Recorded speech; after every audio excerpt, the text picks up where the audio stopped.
Bom domingo, igreja. Eu queria dizer para vocês que talvez mais daqui a 1 ou 2 cultos a gente possa voltar para culto presencial. Orem por isso, mas se você está com saudade da igreja, com saudade do povo, né, da nossa família, essa semana eu queria desafiar você a ligar para uma pessoa da igreja, ou passar um WhatsApp, alguma coisa assim, uma pessoa da igreja que você está com saudade, que faz tempo que você não vê. Pessoa que geralmente você não conversa muito na igreja. Então, que você, nessa semana, tenha isso como um alvo. Ore a Deus, peça que Deus mostre alguém para você, né, no seu coração, e aí você liga para essa pessoa e conversa com ela, ou manda uma mensagem, porque a gente está precisando disso, uma mensagem de pessoas da igreja que mostrando que a gente se importa com elas, tá bom? Então tenha isso como desafio. Voltando ao nosso tema, né, em Mateus, no Sermão do Monte, eu queria que você pensasse no tema, né, dessa semana, não combina com o cristão querer glória para si mesmo, tá? E o texto que a gente vai ler está lá em Mateus capítulo 6, versículo de 1 a 4. Um dos pilares centrais, né, das grandes religiões do mundo é a caridade, né? No islamismo existe a questão da caridade, no protestantismo existe a questão da caridade forte, no catolicismo, no hinduísmo, no budismo, no espiritismo, todas as religiões, todas as seitas, todos eles têm como foco na caridade, como algo essencial, né, da sua maneira de cultuar. Nós, o ser humano, tem a necessidade, né, de ser reconhecido quando a gente faz algo, né? Hoje a gente vai estar falando sobre esse ponto. Nós fazemos o que fazemos muitas vezes por egoísmo, por soberba, por orgulho, né? Faz parte da natureza humana. Mas como que Jesus enxerga aquilo que a gente faz? Esse é o ponto que a gente vai estar pensando e meditando nesse dia, tá bom? Mateus 6, de 1 a 4, eu queria orar para que a gente pudesse ter um entendimento da palavra do Senhor e que a gente pudesse também pôr em prática aquilo que a gente aprende com o Senhor. Pai Santo, eu quero te agradecer porque é um privilégio nosso como igreja ouvir a Tua Palavra, é uma liberdade que nós temos, é algo precioso para nós ouvirmos a Tua Palavra, ouvirmos os Seus ensinamentos, que o Senhor possa cuidar para que tudo que a gente possa ler e aprender hoje seja com o Senhor, que o Senhor seja à frente de tudo, me use como instrumento nesse dia, tudo para a honra e glória do Senhor, em nome de Jesus. Amém. Mateus 6, de 1 a 4 diz assim: Guardai-vos de exercer a vossa justiça diante dos homens, com o fim de serdes vistos por eles. De outra sorte não tereis galardão junto ao Pai Celeste. Quando, pois, deres esmola, não toqueis trombeta diante de ti, como fazem os hipócritas nas sinagogas e nas ruas, para serem glorificados pelos homens. Em verdade vos digo que eles já receberam a recompensa. Tu, porém, ao dares esmola, ignore a mão esquerda o que faz a tua mão direita, para que a tua esmola fique em secreto, e o teu Pai, que vê em secreto, te recompensará. Continuando nesse contexto de Jesus, no Sermão do Monte, ele dá uma nova visão, um entendimento da lei que não era natural, e os escribas, os doutores da lei, eles tinham uma explicação diferente daquilo que Jesus ensinava. Os ensinos de Jesus, além de ser o correto, eles eram vistos na prática de Jesus. Essa era a grande diferença. E no capítulo 6, esse que nós lemos, Jesus começa a dar exemplos práticos de como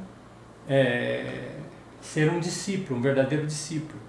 Por isso que fala, não combina com o cristão o querer glória para si. É isso que a gente vai estar vendo nesse dia, né?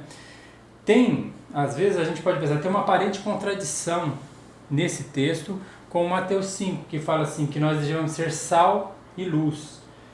Ele fala assim que, no 16, assim, brilhe a vossa luz diante dos homens. Parece que é uma contradição, ele fala que a gente não pode ser visto e nem querer glória dos homens, mas é só uma contradição aparente, não é verdadeira. Quando Jesus explica e quando a gente olha para o que Jesus quer falar para nós nesse texto, a gente entende que encaixa exatamente como o ser sal e luz para nós, né? Lógico que quando a gente é sal e luz, a gente está em evidência diante dos homens, né? A gente vai ser visto. É isso que Jesus fala, quando ele fala que a nossa luz brilhe, as pessoas vão olhar para nós, né? Mas qual a direção que a gente vai dar para os olhares que são dirigidos a nós, né? E o que a gente pode aprender com ser luz, né? Como Jesus fala, ser sal e luz, e não querer glória para si. A primeira lição que a gente pode aprender é que tudo o que nós fizermos deve ser para a glória de Deus. Tudo o que o cristão faz tem que ser para a glória de Deus. Voltando ao texto de Mateus 5 que eu falei, no versículo 16, no final ele fala assim, assim brilha também a vossa luz diante dos homens, para que vejam as vossas boas obras, e aí vem o objetivo, e glorifiquem a vosso Pai que está nos céus. Então, o objetivo daquilo que a gente faz é para que Deus seja glorificado. Não é para nossa glória, mas para que Deus seja glorificado. Pense bem sobre isso. No Antigo Testamento, também a visão dos profetas sempre foi de glorificar a Deus. Isaías 42:8 diz assim, eu sou o Senhor e a minha glória não darei a outro, nem a minha honra às imagens de escultura. Então, Deus é um Deus zeloso e a glória dele não pode ser repartida. A glória dele é dele, pertence a ele. A gente tem que ter isso muito claro. Paulo também, nas cartas, na primeira carta de Coríntios 10:31, ele fala assim, portanto, quer comais, quer bebais, ou façais qualquer outra coisa, fazei tudo para a glória de Deus. Então, quando a gente pratica a justiça, é para a glória de Deus. Quando a gente pratica a caridade de dar esmola, é para a glória de Deus. Tudo é para a glória de Deus. E a nossa vida é para revelar quem é o Deus que nós servimos. É para glorificar ao Pai, ao nosso Pai, né? Até mesmo João Batista, ele fala, lá em João 3,30, ele fala assim, é necessário que ele cresça e eu diminua, né? A nossa vida tem que ser revelar quem é o nosso Senhor, é o nosso Mestre, Jesus Cristo. Então Jesus tem que crescer e nós temos que diminuir. Essa ideia é muito complicada para nós, porque a nossa natureza é de querer aparecer. A nossa natureza é de querer que as pessoas olhem para nós e dê valor àquilo que a gente está fazendo. A gente tem uma necessidade disso. Quando eu falei das religiões e tudo, essa é uma questão que as pessoas buscam muito por isso. Quando eles fazem as coisas, eles fazem para aparecer, né? E se eu sou justo no meu proceder, é para que Deus seja glorificado. Se eu dou esmolas, se eu ajudo as pessoas de uma forma, tudo tem que ser para a glória de Deus, né? Tem um escritor, Tommy Tenney, ele fala o seguinte, o sepultamento da glória dos homens é o nascimento da glória de Deus, né? Então, quando eu não tenho necessidade de aparecer naquilo que eu faço, né? O meu foco de tudo que eu faço, ele é direcionado para Deus. Essa é a função, né? Jesus, ele fez tudo para a glória do Pai, né? Ele fala assim, que o Pai seja glorificado nas minhas atitudes. E nós temos que fazer para que Cristo e o Pai seja glorificado nas nossas atitudes. Esse sentimento tem que estar enraizado no nosso coração. O nosso coração é enganoso muitas vezes, né? Ele faz as coisas querendo reconhecimento, né? Não de Deus, mas dos homens. Então, primeira coisa que a gente tem que aprender, tudo que nós fizermos tem que ser para a glória de Deus. A gente tem que entender isso. O nosso coração, a motivação que nós temos, tem que ser para a glória de Deus. O segundo ponto que eu vejo no texto para a gente aprender é qual a intenção que está oculta nas nossas atitudes. Por que a gente faz o que a gente faz? Né? Por que a gente age como nós agimos? Né? O texto ele fala o seguinte: guardar de exercer vossa justiça diante dos homens, a fim de ser visto por eles. Né? Muitas vezes, aquilo que a gente faz é para ser reconhecimento das pessoas. Né? Você já viu essas campanhas políticas que tem, que o político vai e tira uma foto fazendo algo de bom para as pessoas, ele tira uma selfie, né? Ele faz uma doação e toca trombeta, né? Assim por dizer, que o texto fala sobre isso, age de uma forma correta, mas filma, grava tudo para ser mostrado, para que o nome dele seja exaltado, para que ele seja visto. Assim é o procedimento das pessoas, e muitas vezes dentro da religião a gente age dessa forma. A gente faz as coisas para que as pessoas falem do que nós fizemos, né? Esse é um perigo que nós corremos. Tem um ditado judaico que diz assim: a caridade deve ser anônima, do contrário é vaidade. Essa necessidade, né, de reconhecimento muitas vezes atrapalha a nossa maneira de ser como cristão, né? E aí ele fala também de uma questão da hipocrisia. A hipocrisia é aquilo que eu oculto os verdadeiros motivos do que eu faço as coisas, né? Então o hipócrita, ele toca a trombeta porque ele quer que todo mundo saiba o que ele está fazendo. Jesus fala muito isso com relação aos religiosos, né? Quando, pois, deres esmolas, não toque trombeta diante de ti. Ele fala assim, né, fazem, né, os hipócritas nas sinagogas, nas ruas. Então, veja que sinagoga é o lugar do templo de adoração dos judeus, né? Mas quando eles faziam um determinado tipo de coisa, eles queriam ser vistos. E isso sempre foi repreendido por Jesus, e tem que ser repreendido por nós também. Mas a gente tem que olhar muito para o nosso coração. Qual é a minha intenção naquilo que eu faço, né?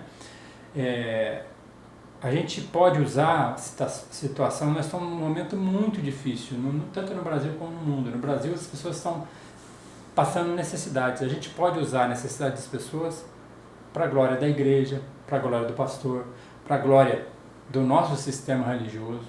Mas não é isso que Jesus quer. A gente tem que fazer as coisas para a glória de Deus. Não é querer aparecer ou exaltar ninguém, a não ser o nosso Deus. As nossas atitudes têm que ser essa motivação, né? A nossa motivação não deve ser de maneira nenhuma aparecer diante dos homens, nem diante das pessoas com uma atitude hipócrita. Qual que é a motivação quando a gente faz o que a gente faz? Quando a gente é justo e quando a gente ajuda o próximo de uma forma. A primeira motivação deve ser o amor a Deus, porque Deus ama, né? E se Deus ama, eu tenho que amar também, né? Ele fala, e o amor a Deus acima de todas as coisas, eu tenho que amar aquilo que Ele tem me pedido para fazer. Ele me dá oportunidade e possibilidade de ajudar as pessoas. Isso é um privilégio que a igreja tem, privilégio que nós temos, né? Você poder demonstrar, não há coisa mais bonita do que a gente poder estender a mão para uma pessoa, né? Mas qual a motivação do nosso coração? É o amor a Deus e o amor ao próximo, né? Quando eu amo a pessoa que eu estou ajudando, isso faz toda a diferença, porque eu não estou preocupado com receber nada em troca. É o amor de Cristo incondicional por nós. O que Ele fez por nós foi por amor, né? O que nós temos que fazer pelo próximo é por amor também. O amor, ele tira a questão da hipocrisia, né? O amor não precisa de reconhecimento, né? O amor não precisa exaltar você mesmo. Você está fazendo algo em favor de uma pessoa que está necessitada, né? O segundo ponto que a gente tem que ter no coração, na nossa motivação, é o agradar e glorificar a Deus, né?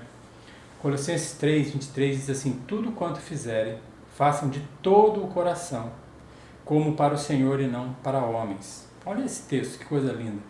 Tudo que a gente fizer, faça de todo o coração, né? O nosso coração tem que estar entregue à questão, né?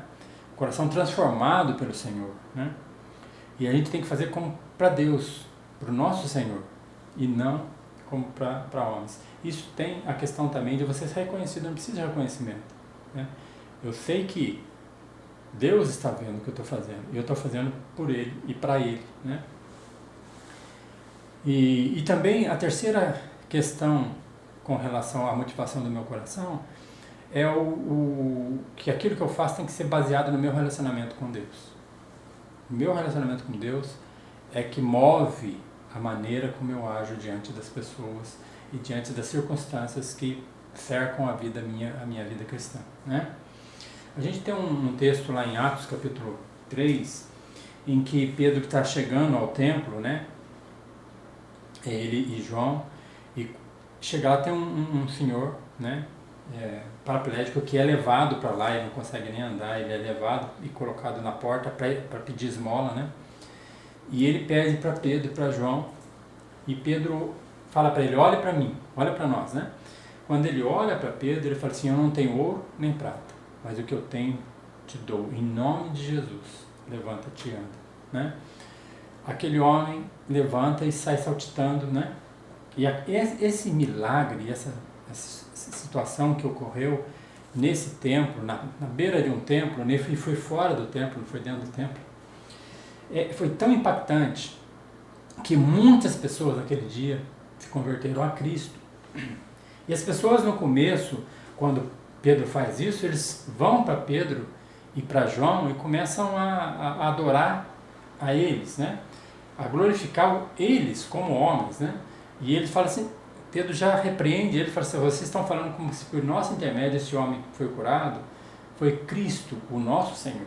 E aí ele prega o Evangelho, né?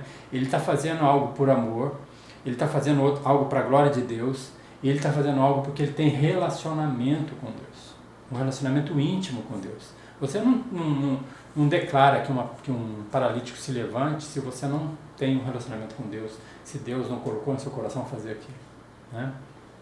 Então, o coração de Pedro era um coração voltado para o Senhor. A intenção de Pedro era agradar e glorificar o nome do Senhor. Não tinha nenhum outro propósito. Você imagina hoje, Pedro, se Deus permite um milagre dessa natureza aconteça dentro de uma igreja, se o pastor começa a olhar para ele mesmo e começa a pregar isso. A minha igreja faz milagres. Eu, como pastor, né?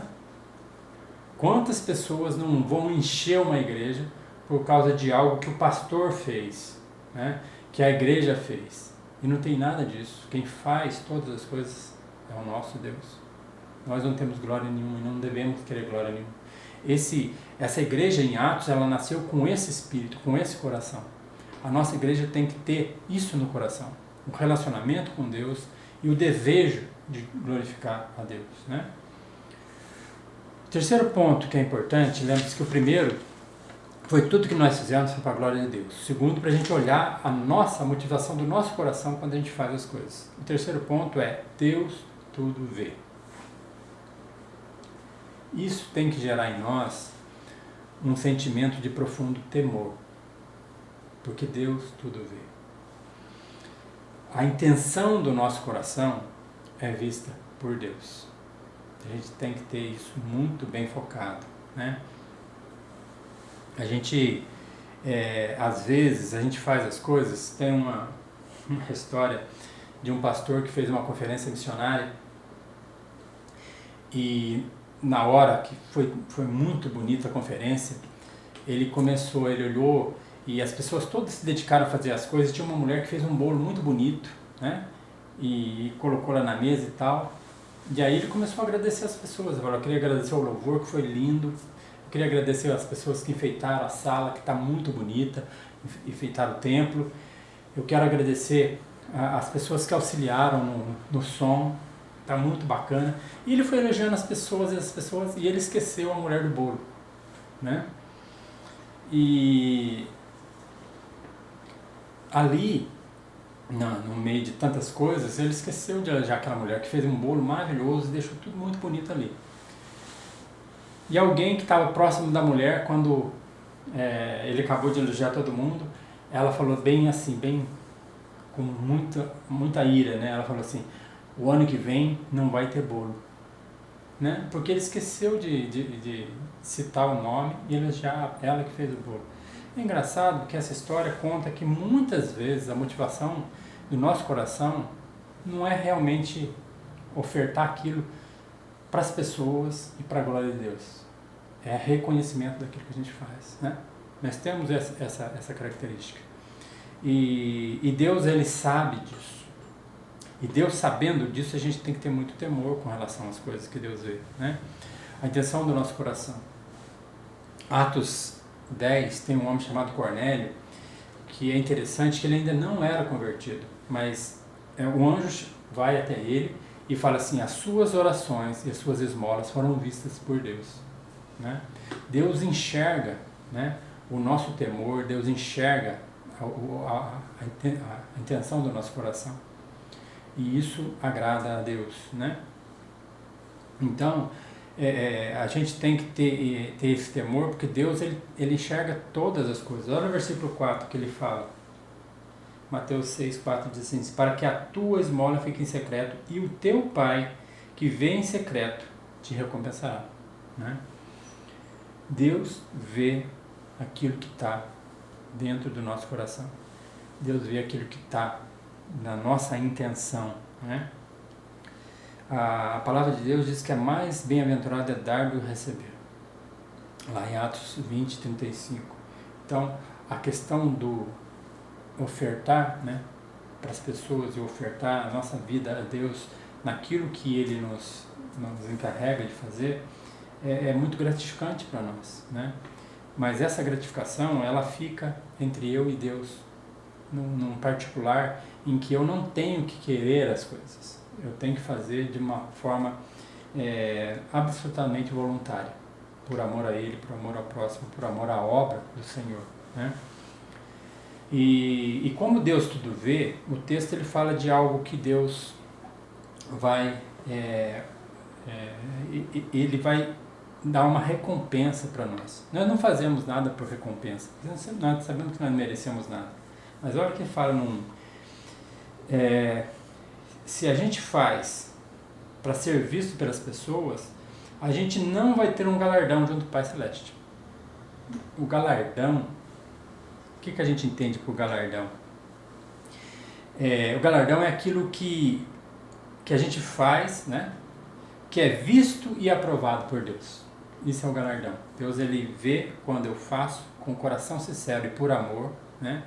Ele é visto e aprovado por Deus, né? Lembra que eu falei de Cornélio, Atos 10?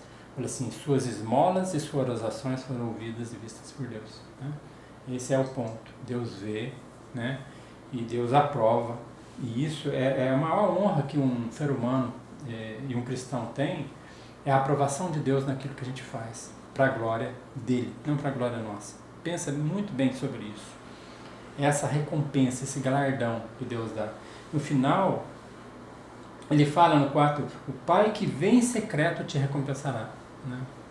Eu penso assim que muitas vezes as nossas atitudes, né, uma atitude correta diante de Deus, é uma atitude que é natural, né? Eu não faço para parecer, né? Eu tenho aquele texto dos bodes e das ovelhas, que eu sempre tenho muito isso no coração, que fala assim: eu tive fome e me deste de comer, eu tive sede e me deste de beber, eu estive preso e fosse me visitar, né? Tanto os bodes como as ovelhas perguntam para o Senhor, né? Os bodes, ele fala: eu tive fome e você não me deu de comer, né? E as ovelhas, ele fala: tive fome e me deste de comer. Tanto um como o outro falam assim: Senhor, quando teve fome e eu não te dei de comer, né?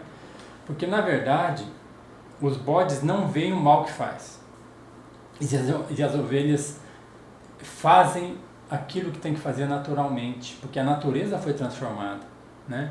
E se eu pareço com Cristo, eu faço realmente, que se eu faço para a glória de Deus, eu não estou esperando nada de reconhecimento nenhum. E o reconhecimento, se vem, a gente fica até fala: puxa vida, não, né? Eu fiz por amor a Deus, né? Quando você faz por amor, você não tem essa questão de pôr um peso ou falar: eu quero algo em troca, né? A recompensa que vem do Senhor, Ele está vendo. Nós não precisamos preocupar com isso, porque Ele é justo, né? E a justiça dele em todas as coisas, inclusive em recompensar nós que não merecemos, né? É bem interessante. E nós, nessa questão de Deus ver, a gente tem que ter muito temor, né? Quando Paulo ele vê Jesus andando sobre as águas e ele entende quem Jesus é, o coração dele se enche de temor. Ele fala assim: Senhor, afasta de mim porque sou um pecador. Essa é a noção. O temor leva a gente a olhar para Deus e falar: nossa, Deus, eu não sou nada, não mereço nada, né? A questão da minha postura diante de Deus, um Deus que está presente em todos os momentos, né? Tem um livro que fala assim: quem sou eu quando ninguém está vendo, né? O que eu faço quando ninguém está vendo? E um cristão, o grande ponto dele sabe que Deus está vendo. E isso gera uma maneira de ser diferente, né? Para concluir tudo que a gente falou aqui hoje, eu queria pensar com relação a isso. Por exemplo, a esmola é a justiça recebida, né? Quem recebe, né, ele não se importa de onde vem, muitas vezes, né? Se você dá um pão para uma pessoa que está faminta, ela vai comer aquele pão e vai ficar muito grata por aquele pão, né?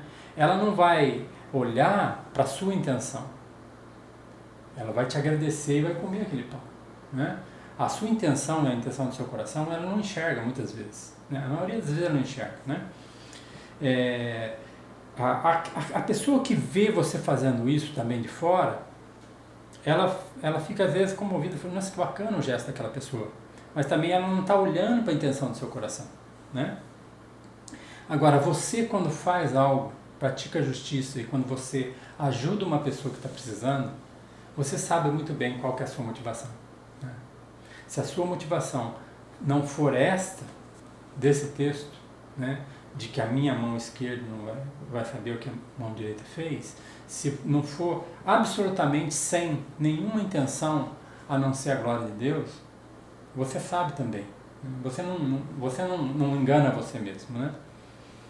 Às vezes seu coração leva a essa tendência, mas é muito claro, se você avaliar as suas intenções, você perceber: não estou fazendo pela intenção correta. Porque é muito fácil a gente fazer e se orgulhar. É muito fácil a gente fazer e se orgulhar e pegar a glória daquilo que não pertence a nós, né? Então, quando você faz, você se sente bem. Tem uma história do Sadhu Sundar Singh, que ele fala de um homem que ele estava na casa dele, tinha um mendigo que sempre ele ia na casa desse homem, e esse homem fazia um prato de comida e dava para ele comia e ia embora. Sempre. Aquele homem chegava, batia na porta dele, ele preparava um prato, o mendigo comia e ia embora. Teve um dia que ele chegou um pouco mais cedo. E aí o homem o convidou para entrar. Enquanto ele estava comendo, aquele homem começou ele estava fazendo comida, aquele homem começou a perguntar para ele algumas coisas e ele começou a conversar com aquele homem. E ele pregou o evangelho de Jesus Cristo para aquele homem, né? E aquele homem, depois que comeu, depois que se alimentou, né, encheu a barriga, ele foi impactado pelo pão da vida, né? E ele vai e não volta mais. Passou algum tempo, ele voltou, todo transformado, para a casa daquele senhor, e bateu lá e falou assim: olha, aquilo que você falou para mim sobre Jesus, isso mudou a minha vida, né? Hoje eu não preciso mais do prato de comida, mas eu vim te perguntar uma coisa: por que você demorou tanto tempo para me falar de Jesus, né? E ele falou: é porque você não tinha tempo para ouvir de Jesus, você tinha tempo apenas para o prato de comida. O dia que você teve um tempo, eu pude falar aquilo que você precisava, né? Além da alimentação. E aquele homem se converteu e se transformou, e a gente vê que o objetivo principal da gente que faz qualquer coisa para qualquer pessoa é alimentar com o pão da vida. E quando nossa intenção de coração é glorificar a Deus, e essa tem que ser a nossa intenção, é o que fala lá no Mateus 5, que glorifiquem o vosso Pai que está nos céus, que Deus seja exaltado. Que as pessoas vejam, através da nossa vida, o Deus que nós servimos. Porque nós não temos nada para oferecer a não ser aquilo que Deus nos deu, né? Se você tem como ajudar as pessoas, né? Você foi porque Deus permitiu. Então, aquilo que eu faço, né? Eu sei qual a motivação.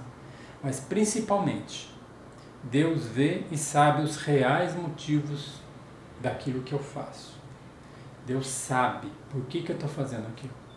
Não tem como ocultar o que eu faço de Deus. Ele sabe. Não tem como ocultar o que você faz de Deus. Ele sabe.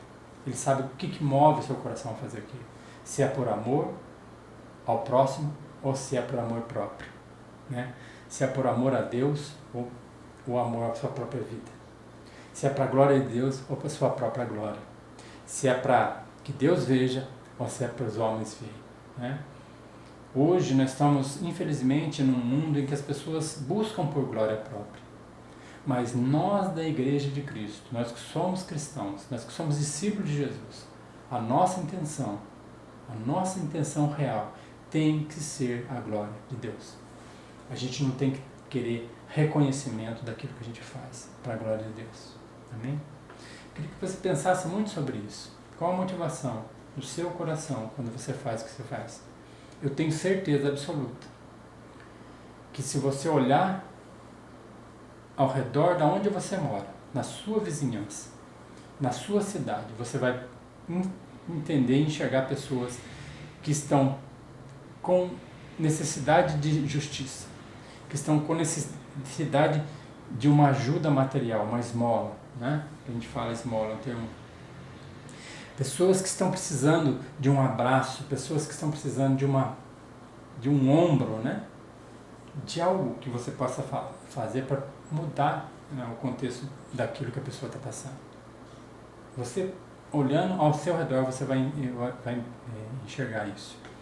Você tem que ter bem consentido no seu coração. Qual é o propósito de Deus para mim na vida dessas pessoas? O que Deus quer para mim? Como que eu posso fazer com que Deus seja glorificado nas atitudes que eu tenho? Não para a minha glória, mas para a glória do Senhor. Amém? Eu queria que você pensasse muito sobre isso essa semana. Tá? Vamos orar, porque nós estamos num mundo necessitado desse amor incondicional, desse amor sem pretensão, né? De exaltar ninguém a não ser a Deus. Nós estamos precisando desse amor sincero, verdadeiro, que Jesus teve por nós, né? Jesus é o pão da vida, né? E esse pão, ele é para ser repartido, né? É um autor que ele falou o seguinte, que o evangelho é como um pão que um mendigo pega, encontra e vai e parte com outro mendigo, né? Nós somos mendigos, nós não temos nada, mas o pão da vida, quando nós recebemos, ele tem que ser partilhado. E é isso que muda a vida das pessoas, né? É isso que muda. Nós estamos carentes disso, a igreja está carente disso, o cristão está carente disso, de distribuir e repartir o pão da vida. Amém? Pai, eu quero agradecer ao Senhor porque nós somos privilegiados de termos, Deus, algo que nós não merecemos. A nossa vida e a nossa vida eterna, ela foi ganha pelo Senhor, pela Tua graça. O Senhor nos entrou na nossa vida, transformou a nossa vida e nos deu condição de levar para as outras pessoas que convivem com a gente, Deus, essa esperança que nós temos, que nós não podemos perder. Então, que o nosso objetivo, quando praticar a justiça que o Senhor coloca para nós fazermos, quando praticar a caridade, que é aquilo que o Senhor quer que nós façamos, Deus, seja totalmente destituída de qualquer motivo além da Tua glória e da Tua honra. Que o Senhor seja glorificado na vida da Tua igreja, tão carente, Deus, de obediência ao Senhor. Eu quero, Deus, pedir para a nossa igreja, a igreja que está aqui em Taubaté, que ela tenha realmente no coração o propósito de honrar e glorificar o Teu nome em todas as nossas atitudes. Em nome de Jesus. Amém. Deus abençoe. Uma boa semana para todos. E não se esqueça de ser bênção na vida das pessoas da igreja. Ligue, manda um texto, manda um louvor. Tem gente que está carente do convívio, né? Abençoe as pessoas da igreja. Amém? Deus abençoe.